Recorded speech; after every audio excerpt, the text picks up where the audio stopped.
Hi guys, and welcome to Snowfell Cinemas, where we do movie tarot readings. I'm going to lay out a movie script for you guys. I'm going to read out what I see and give a little bit of my opinion on it, and then we'll pull out some clarification cards to dive a little deeper into our morals today, or if we need any question, or if we have any questions to promote a sequel for the movie, if we need to.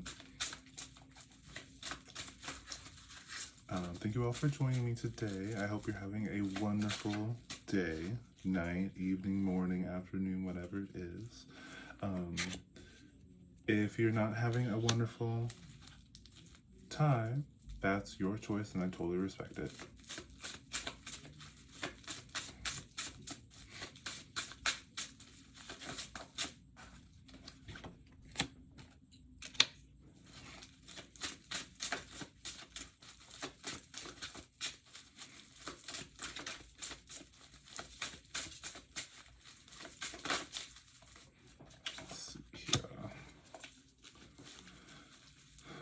I think a few more cards should fill this out quite nicely.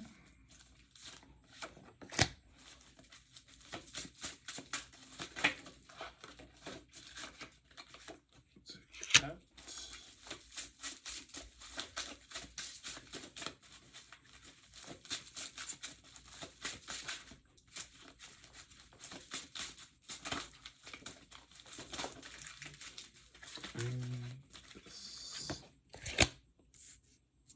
All right, so it looks like our main character. Oh, whoops. Let me get you the genre first. The genre is going to be represented by the Seven of Pentacles, and that's going to be about struggle. Pentacles are going to be about the material world or conscientiousness. So this is going to be having a little bit of a struggle getting things organized. Well, so for movie-wise, this could be a very chaotic movie. It could be like kind of like, where is this going? It's kind of giving me Die Hard. Were you guys there for Die Hard? If you haven't seen Die Hard or Die Hard 2, it's a wild ride. It's a little bit like Fast and Furious. No, they're very different. Let me say that before you gain an opinion about something. It's very different, but I do think that Fast and Furious could be under this kind of like chaotic energy, or like this is for our movie here. Yeah, it's gonna be like kind of all over the place. So this could be an independent film. This could be found footage. It could be anything. It could move back and forth. It could be something like Who Framed Roger Rabbit, where there's live people and there's animation. It could go back and forth. It could be claymation one time, animation other, just like James and the Giant Peach. Wonderful movie. Wonderful. One of the best Tim Burton movies, I think. One of my favorites. It was really well done. I think it was really well done. Very sweet. Very good. I think very good morals there, especially when it comes to family, found family, things like that. Very, very nice. Our main character here is going to be the Child of Wands. Children are all about openness and the ones are about extroversion. So this is someone who hears something and runs with it. This is going to be a very impulsive child. This child could be like, or this character, it doesn't have to be a child, but it could be someone who behaves like a child. They're going to, this is where we'll have some tantrums and things like that, especially with the wands being about extroversion and exertion of self. So yeah, this is giving me a little bit of like, petty arguing and things like that. I think would be like the most efficient way to go about this. So the Child of Wands is on the same level as the Ace of Cups and the Elder of Pentacles. Elders are all about conscientiousness, and Pentacles are also about conscientiousness. So this is a really structured individual. So this could be like maybe a controlling environment for our Child of Wands. So this could be, it's giving me a little bit like, have you guys seen The Babadook? And the beginning with that struggle between the mom and child, like that is giving a little bit of that. This could be a little bit more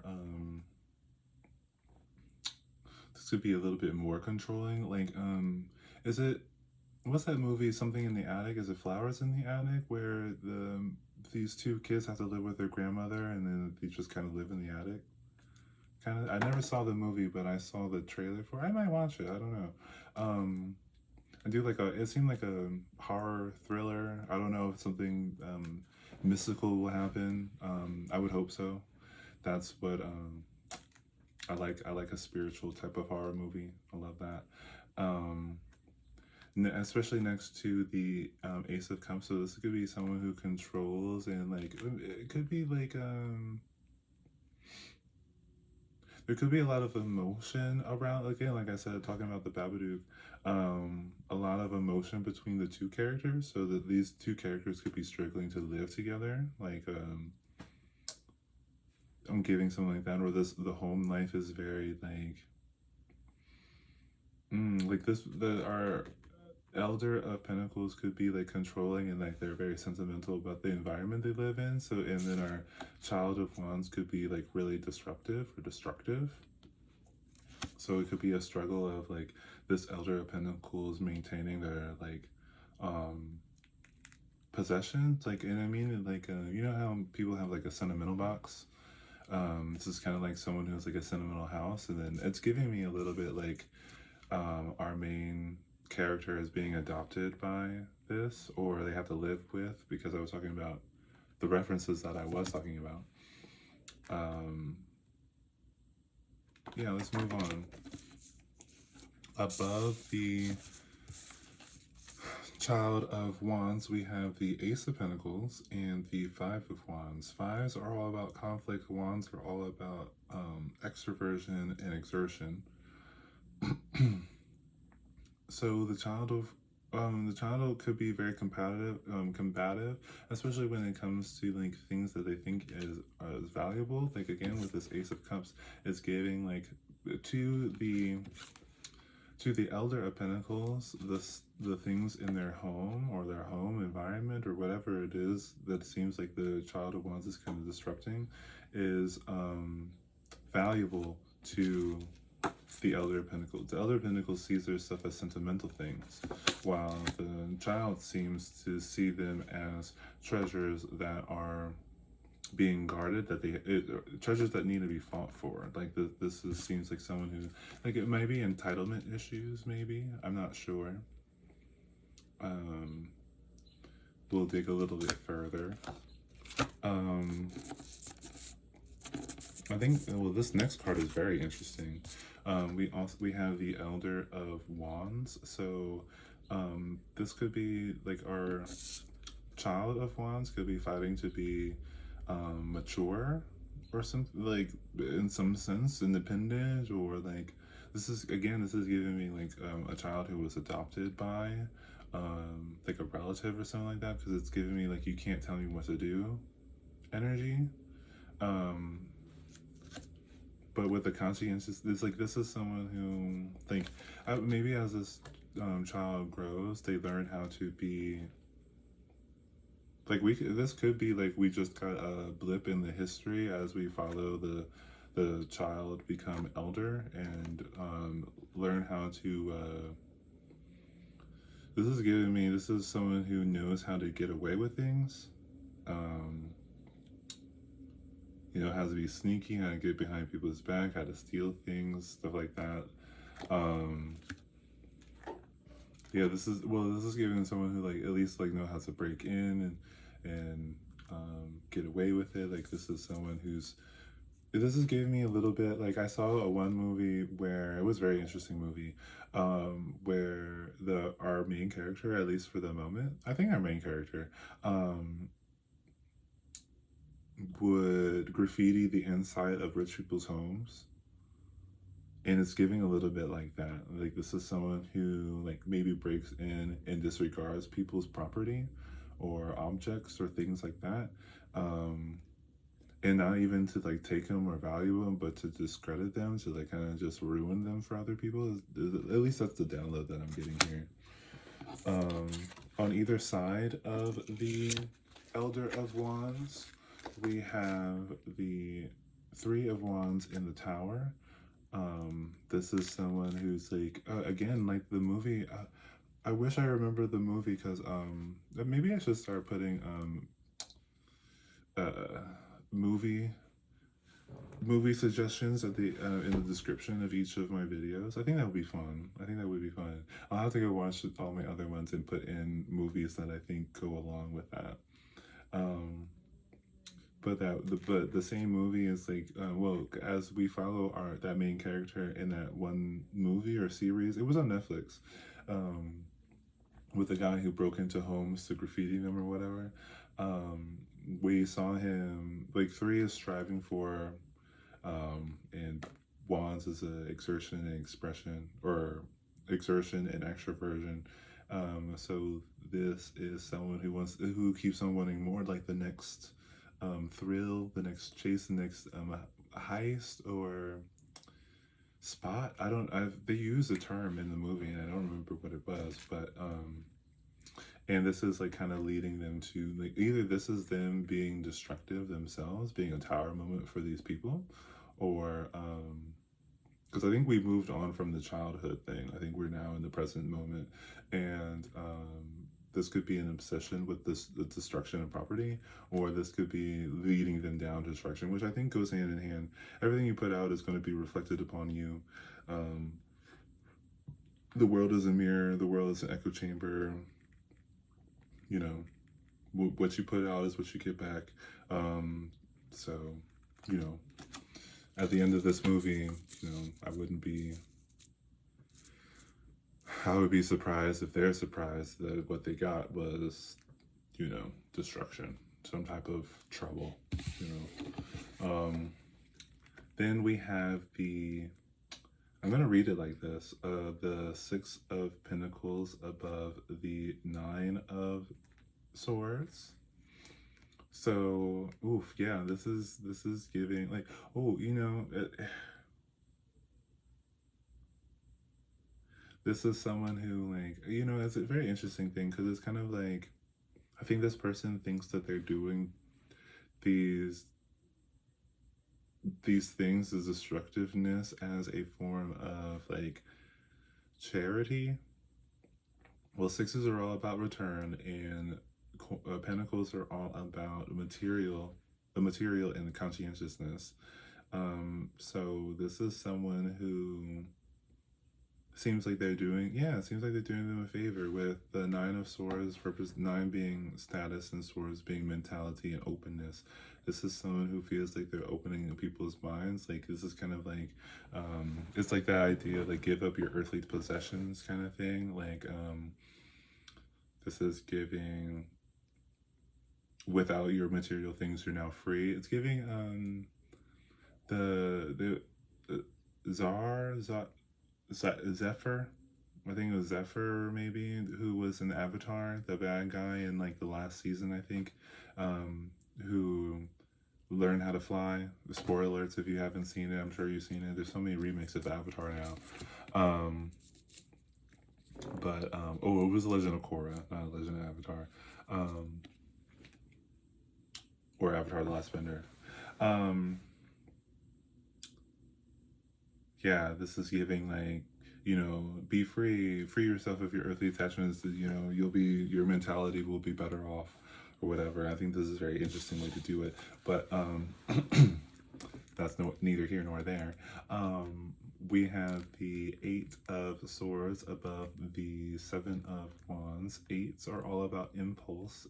Swords are all about mentality and openness.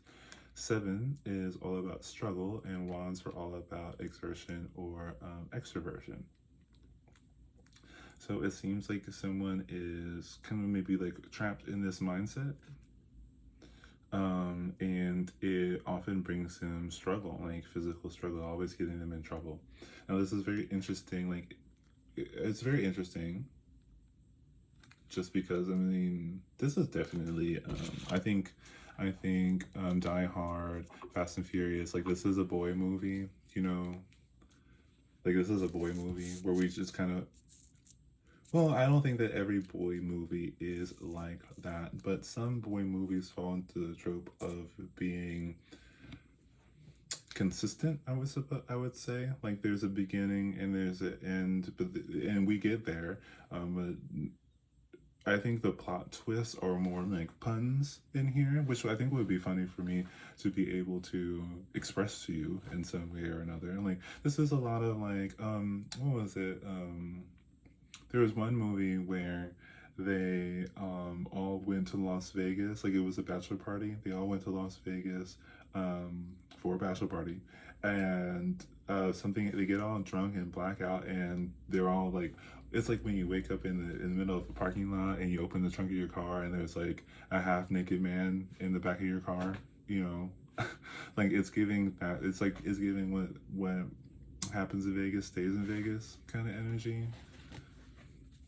This is like waking up and you got a new tattoo, you know, and it's like just somewhere you cannot hide. What's inconspicuous? Is inconspicuous or conspicuous? Inconspicuous, meaning you can't hide it, right? Or is it inconspicuous, meaning that it is not hidden? I don't know. I know there's another word. I can't remember what it is. I'm just pulling out some confirmations for like the moral of the story. I mean, I think the moral of the story is gonna be a little bit along the lines of like, just because you have a good idea about how like people should be living doesn't mean that you have the right to like definitely not physically take action on that. Especially when it comes to someone else's whole life, you know, like it's one thing to defend yourself and others, but there's another thing to like save people from their cells without being asked to, you know, or while being like, I think it's a little bit, I think that like some self-help YouTube videos and stuff like that could be like, I can see someone trying to argue that, but this movie is describing someone who is taking physical action and taking physical things from people. Like there's a lot of wands energy here. They're causing like, I mean, a catalyst, I'm sure, but I think it's a little bit like you're forcing people into a dark journey of the soul. And if you're not prepared for your dark journey of the soul, there is a chance that you could, you know, not make it out of it. At least definitely not comfortably. You know, the dark journey of the soul is not a comfortable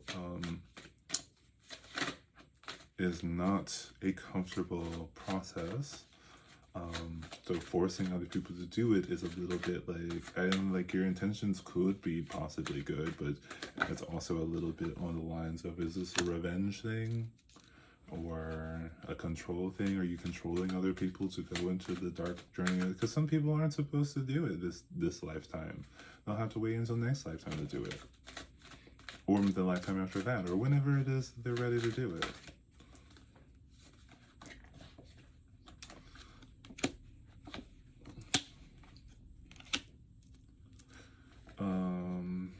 Okay, so the bottom of the deck for confirmation is going to be a star. So this is a little bit like, and stars are all about impulse, so this is like the wishful thinking. Or at least the star can represent the number 8 in my thing, and 8s represent impulse. So this could be like the impulse to save, to help, to be right, to like, you know, like the idea of helping someone, but you have to do it so much. It's like kind of like what, it's like our main character learned how to be controlling from the Elder of Pentacles, and you know, they thought that they were avoiding being controlling by not being obsessed with material things, but they still picked up that energy and they put it somewhere else, and that is, you know, kind of like disturbing. I want to say the peace, or just people in general, because I don't think everyone's peaceful, but it does seem like you're just kind of disturbing other people, which is kind of like you're at least being unpeaceful, and I don't get down with that, but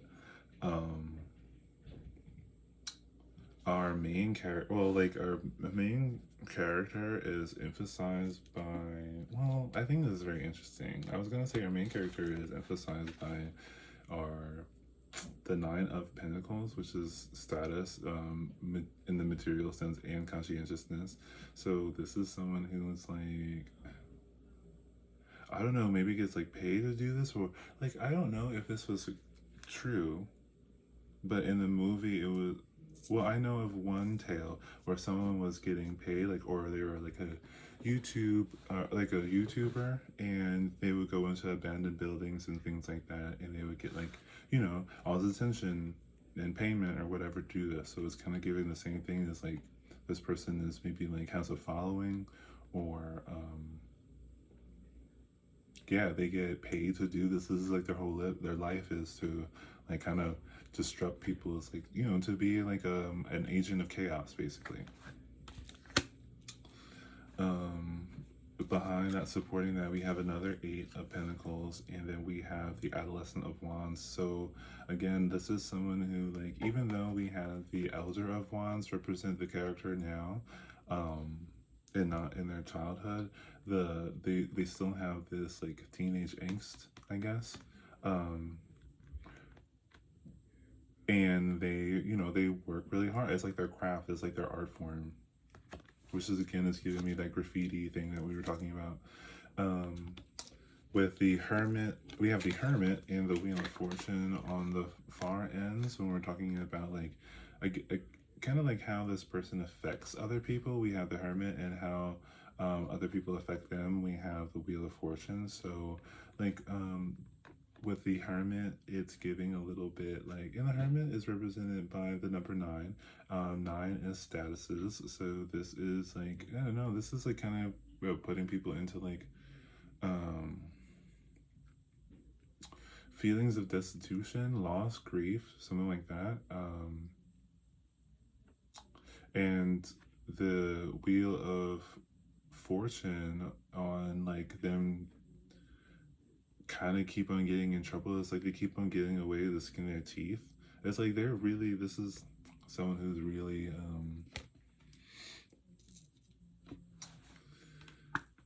there's someone who's fucking around, and it doesn't seem like well, we have the Tower card representing either their affiliation and affinity with destruction. We also have above a little bit like along the side, along the area of the Elder of Wands, we have the Seven of Swords and the Adolescence of Cups. Adolescents are all about extroversion, if I hadn't said that before. But with seven is struggle with mentality and openness.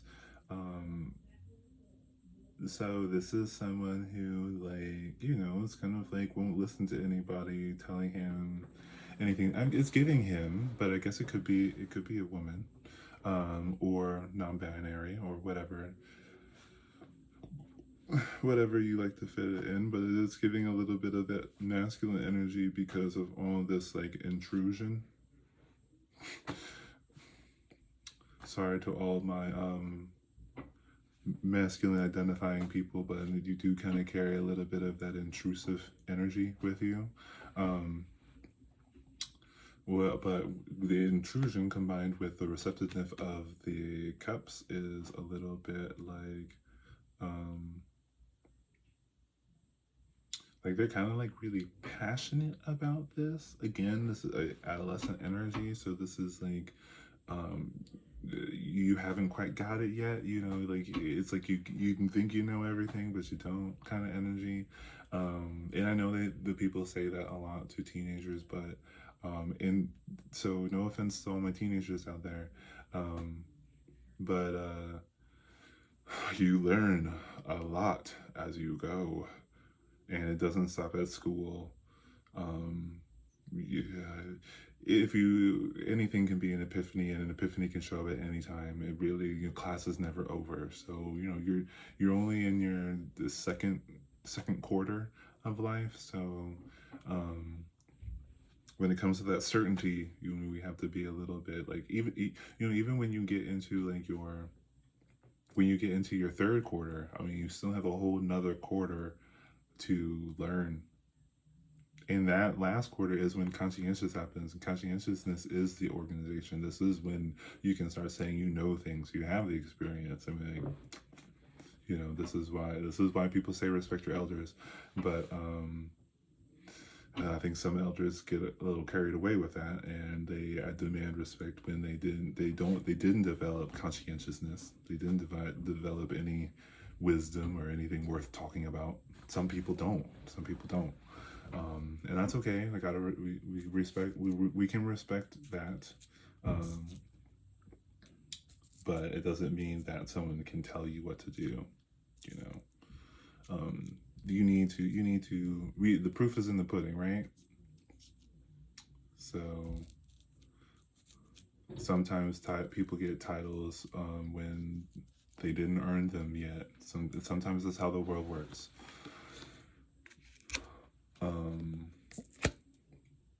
And some people get titles and they're not respected, and some people have done all the work and they never get a title. So it really just depends. I mean, I think that's a pretty good lesson when it comes to like the stages of life. I mean, like, you're always learning, and you're always learning something new, especially if you do,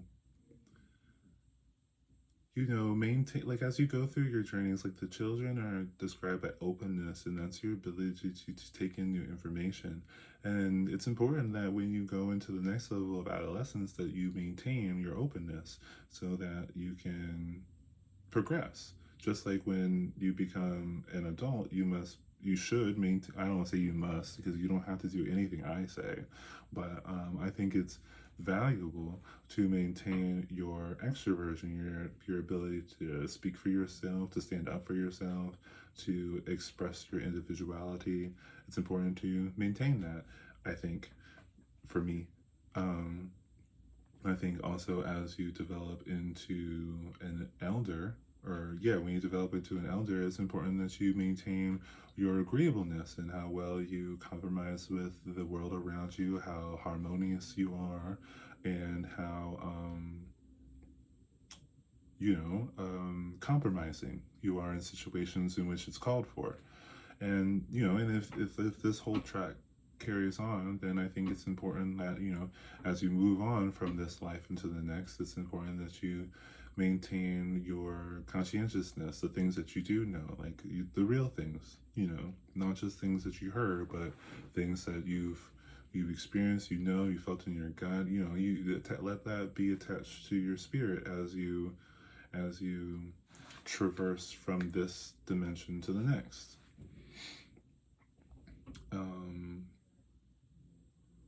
And I think it's really important because I think also another really good moral here would be that this character is spending a lot of time worrying about other people's form of enlightenment, and they have yet to move past a lot of their energies.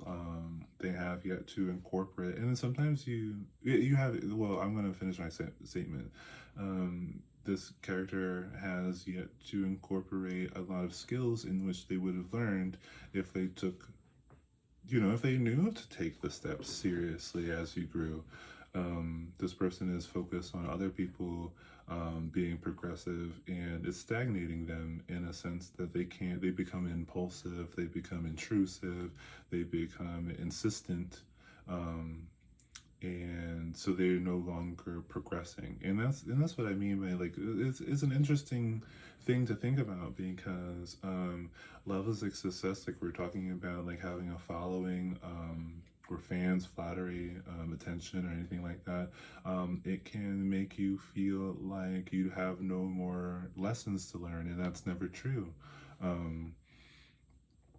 Yeah, you'll learn the lesson every day until it is the time that you traverse over.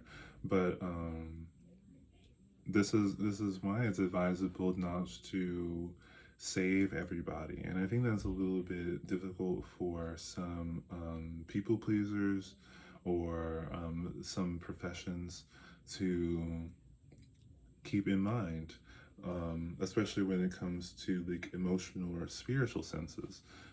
This is your journey to traverse through. My particular goal is to um, maintain my peace so that I can continue to progress. Um, this seems like someone who's not maintaining their peace because they keep on getting into trouble, and they're also not respecting other people's peace, um, and causing them harm, suffering, even with the good intentions. So I think that's really is something to keep in mind. I think a lot of people do intrude in other people's business because with their good intentions, not realizing they can cause equally as much harm as they do good. Um, and then again, it's one thing to defend or protect or save another person, like in a physical, like and I mean like save by defend. Um, not protect them from themselves or not save them from themselves, but to save them from others who would project onto them, who would intrude onto them. Which I think is very important. I think it's very important because I think a lot of people can get in. I think a lot of people can get in the way, thinking that they know what's best for somebody, um, and I think a lot of people. I think that some people haven't checked off, like they haven't gone through enough experience to be giving the advice that they do give, and they haven't checked themselves. This is what I meant to say. Haven't checked themselves for pitfalls when it comes to ego, um, and especially like this character too. I think it's very easy to inflate your ego when you think you're saving people. Yeah, I want to keep it as simple as that. It's easy to inflate your ego if you think you're saving people, and you will justify intruding on other people or holding people back, um, based off this ideology. Yeah, and honestly, what it is, like when you try to save someone but you don't check your ego, what you're doing is just humbling them. Whether it is that you're taking something away from them, or preventing them from having something, or forcing something on them that is not going to do them any good, you're burdening them. Yeah, you're burdening them. And when people do ask your opinion, it's a fun tactic to ask them what do they think, or and to so that they can, if they're asking you for help, they're asking you for support while they do it alone, because that's how they do it. Every when someone asks you for help and you give them help, it's not you really helping them, it's you being there while they help themselves.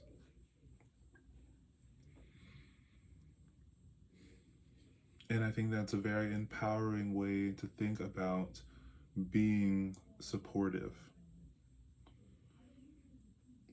And I think that it's a very safe way to think about supporting other people, because you won't drain yourself because you think that now this person is like your responsibility, or like your, God forbid, you think that they're your child.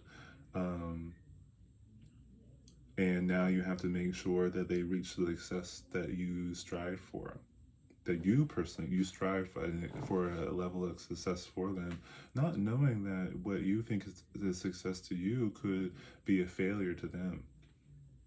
I think that's really important to think about too, especially like when we talk about people who are like, oh, you should be this or you should be this, especially when it comes to like, oh, you'll have the title, or you'll have a whole bunch of money, or you'll get to go on these expensive trips and stuff like that.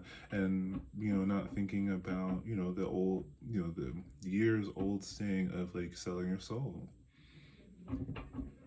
Some people will encourage you to sell your soul for things that they would want, and that's just them projecting the potential that they would have used on them if they were you. And that's kind of like a sad thing because you're giving away your potential to someone who won't really use it, and if they do try to use it, it'll cause them harm.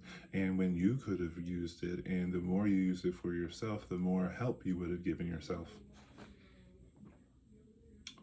But I'm gonna leave the video here. It's gonna be a little bit of a short one, but I think we got some pretty good morals out of it. I hope that the things that we talked about resonated with you.